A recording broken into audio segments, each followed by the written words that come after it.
Indonesia sebagai negara yang dikenal kaya akan keberagaman kultur dan budayanya, tidak terlepas dari permasalahan perpecahan dan konflik antar golongan. Maka dari itu, Indonesia memiliki semboyan Bhinneka Tunggal Ika sebagai pedoman pemersatu masyarakat. Salah satu keberagaman di Indonesia adalah agama yang dianut oleh masyarakatnya. Seperti yang kita ketahui saat ini, bahwa Indonesia memiliki 6 agama yang diakui, yaitu Islam, Kristen, Katolik, Hindu, Buddha, dan Konghucu. Dari adanya perbedaan ini, muncullah moderasi beragama di kehidupan masyarakat Indonesia. Moderasi beragama ialah cara atau perilaku seseorang yang selalu mengedepankan keseimbangan dalam hal keyakinan, moral, dan watak yang diekspresikan melalui praktik keagamaan individu maupun kelompok tertentu. Dalam perjalanan kita menggali lebih dalam tentang moderasi beragama di Indonesia, kita perlu menanyakan pertanyaan penting. Apakah moderasi beragama di Indonesia sudah berjalan dengan baik?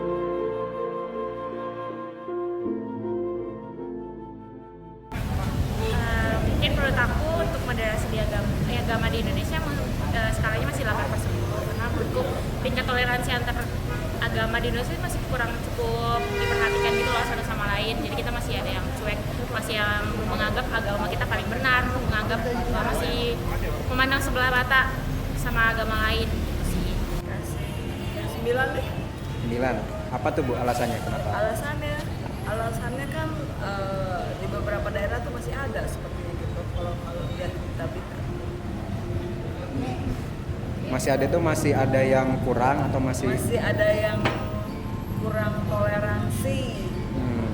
Nggak boleh ini, nggak boleh itu, kayaknya masih ada deh. 5 atau 6 lah paling. Alasannya sekarang untuk mendirikan bangunan rumah ibadah aja udah masih susah. Orang sedang beribadah aja dengan seenaknya main bubar-bubarin. Padahal kan di negara kita punya undang-undang kan setiap warga negara berhak untuk memeluk agama dan melakukan ibadahnya. Tapi kenyataannya masih banyak sekali yang belum belum terrealisasi lah gitu. Kurang lebih ya.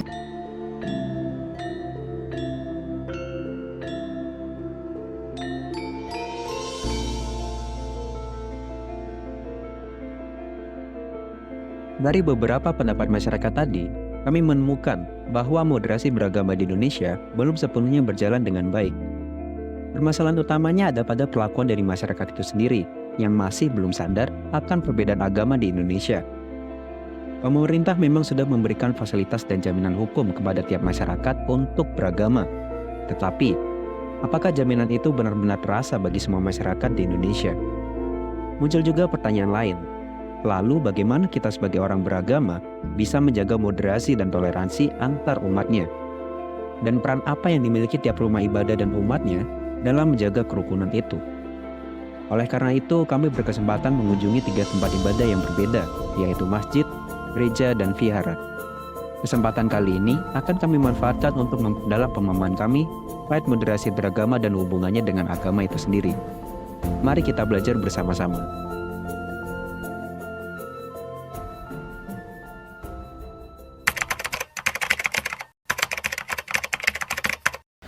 Pemahaman saya tentang moderasi itu, kata-kata moderasi itu adalah orang yang berada di tengah-tengah. Jadi dia tidak condong terlalu kanan, dia juga tidak condong terlalu kiri. Kanan itu maksudnya kalau dalam beragama itu terlalu keras, terlalu kaku dalam beragama, sedikit-sedikit nanti mencap orang salah, sedikit-sedikit kafir, kayak gitu, sedikit-sedikit haram atau sedikit ya, maksudnya sedikit-sedikit ini ya salah masuk neraka. Nah itu tuh maksudnya itu terlalu kanan. Boleh nggak kita bilang bahwa orang ini masuk neraka? Boleh, tapi jangan keras gitu maksudnya. Jadi moderasi itu di tengah-tengah, tidak juga ke kiri. Kiri itu terlalu liberal, bebas, berzina oke, mencuri oke, minum minuman keras oke. Itu terlalu liberal, terlalu bebas, apa aja dibolehkan aja, pergaulan bebas boleh gitu. Enggak lah, tengah-tengah. Jadi apa namanya, kita harus memahami agama dengan tengah-tengah, dengan kalau istilah agama namanya tawasud. Tawasud itu adalah memahami agama dengan benar dan tengah-tengah, seimbang.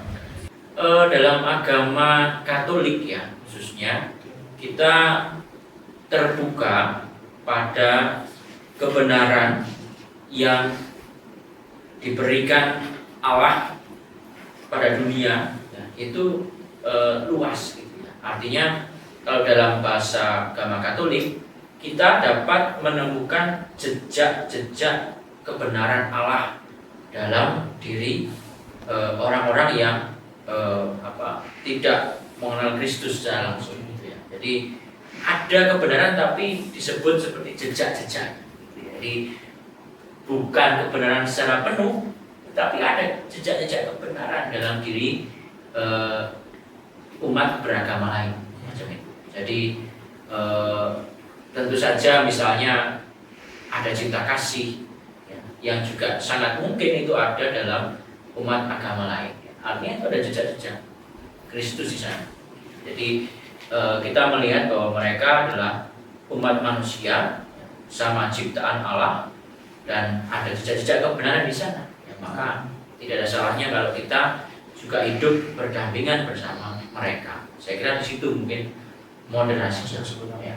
Moderasi beragama itu secara langsung ya apa yang diajarkan oleh Buddha sendiri itu secara langsung sebenarnya kita sudah menuju ke arah sana. Kenapa? Karena di dalam ajaran Buddha sendiri kita mengenal 4 sifat itu. Ya, di situ ada metta, ada karuna, ada mudita, ada ubeka. Metta itu cinta kasih, karuna itu belas kasih, pembelas kasih. Mudita itu turut berbahagia atas kebahagiaan orang lain. Dan keempat UPK itu keseimbangan batin. Kita butuh 4 ini. Ya. Dengan 4 ini kita mengembangkan 4 sifat luhur ini itu sudah secara langsung ya otomatis kita sudah menerapkan moderasi beragama.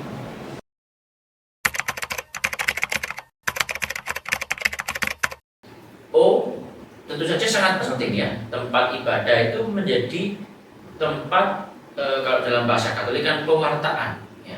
Di agama manapun ya ketika kita beribadah di situ juga kita mendengar pewartaan dari ajaran-ajaran agama tersebut. Maka sangat penting. Maka jangan sampai tempat ibadah lalu mengajarkan sesuatu yang dalam konteks Indonesia itu bertentangan ya. Contohnya Bhinneka Tunggal Ika ya. Kita misalnya berbeda-beda tapi satu, yaitu ajaran kebangsaan tapi bagian juga dari iman umat beragama di Indonesia. Maka jangan sampai lalu ajaran itu bertentangan dengan nilai-nilai keluhuran agama dan kebangsaan kita.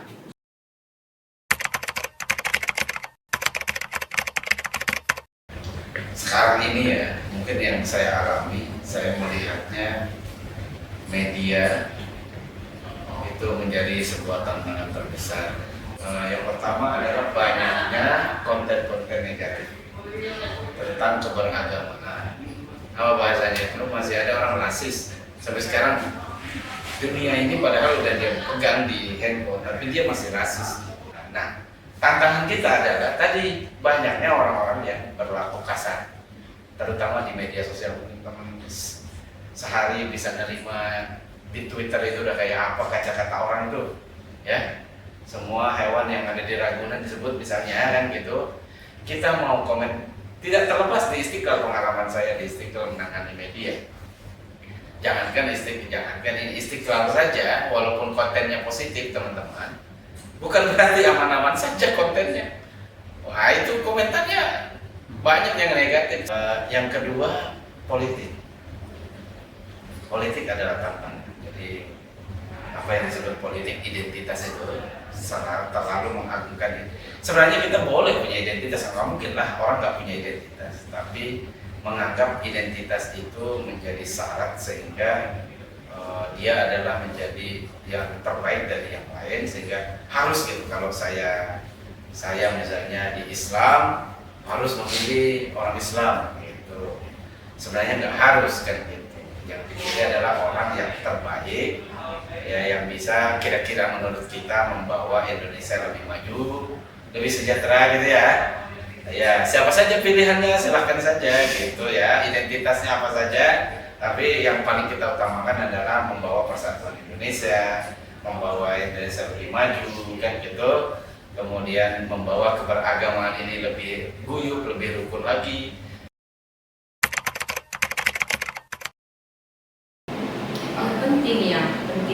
Penting sekali.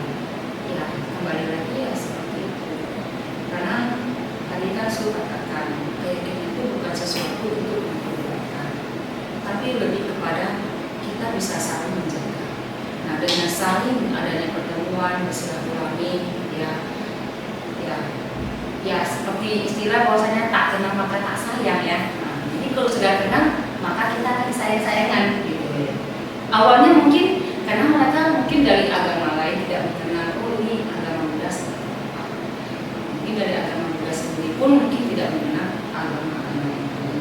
Nah, mengenal dalam arti apa? Bahwasanya setiap pemuka agama pun punya visi misi yang berbeda. Ya, begitu juga setiap tempat rumah ibadah itu juga punya visi misi yang berbeda. Jadi setiap perbedaan itu kalau kita bawa ke dalam satu pertemuan silaturahmi itu yang mudah-mudahan kita lebih bisa mengenal antar agama yang berbeda ini, sehingga kita bisa lebih mengenal. Setelah mengenal kita lebih bisa mencintai, menghargai, menghormati setiap agama yang ada. Kembali lagi kita bukan mencari perbedaan, tapi yang pasti kita mencari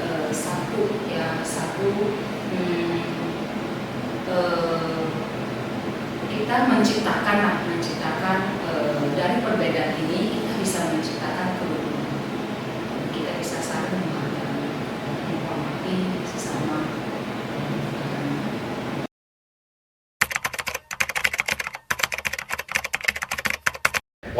Wajib menjaga, bahkan sudah dicontohkan oleh Nabi, para sahabat bahwa menjaga tempat rumah ibadah, menjaga pemeluk. Bahkan Islam itu tidak boleh sama sekali memaksa orang masuk Islam. Tapi toleransi itu tentu ada aturannya, gitulah maksudnya. Jangan tadi yang saya bilang, jangan terlalu bablas. Apapun ditoleransi, jangan sampai nanti teman-teman Muslim mungkin sholat Jumatnya di gereja ya. Ada. Kamu ngapa non Muslim ya? Nggak boleh masuk masjid sini, gitu. Nggak boleh masuk sholat. Ya kalau orang ingin berteman, berapa itu boleh saja dia berkunjung ke rumah temannya atau main di rumah temannya, Muslim dan non Muslim bersama, yaitu menurut saya toleransi. Dan sekarang ini sangat penting karena saya lihat ya itu tadi peran media sosial dan pengaruh politik dan pengaruh sosial itu sangat keras ke teman-teman. Ya mungkin orang tua udah nggak sanggup memeriksa handphone masuk nggak sanggup. Tapi juga di satu sisi media sosial kadang juga membuat kita berlaku toleran. Maka pilihlah yang positif tadi gitu loh, yang mana yang membuat kita toleran, mana yang membuat kita bersatu. Kira-kira begitu. Dari keseluruhan video tadi, kita mengetahui bahwa mungkin moderasi beragama belum sepenuhnya berjalan dengan baik di Indonesia. Namun, proses moderasi sendiri harus dimulai dari diri kita masing-masing. Kita bisa mulai untuk lebih sadar dalam menghargai dan menghormati perbedaan yang ada di sekitar kita. Oleh karena itu, mari kita bersama-sama membangun harmoni dan toleransi sebagai landasan masyarakat yang kuat dengan dimulai dari tindakan kecil yang bisa kita lakukan sehari-hari. Kami dari kelompok 5 CB Agama semester ganjil tahun 2023 mengucapkan terima kasih dan salam toleransi.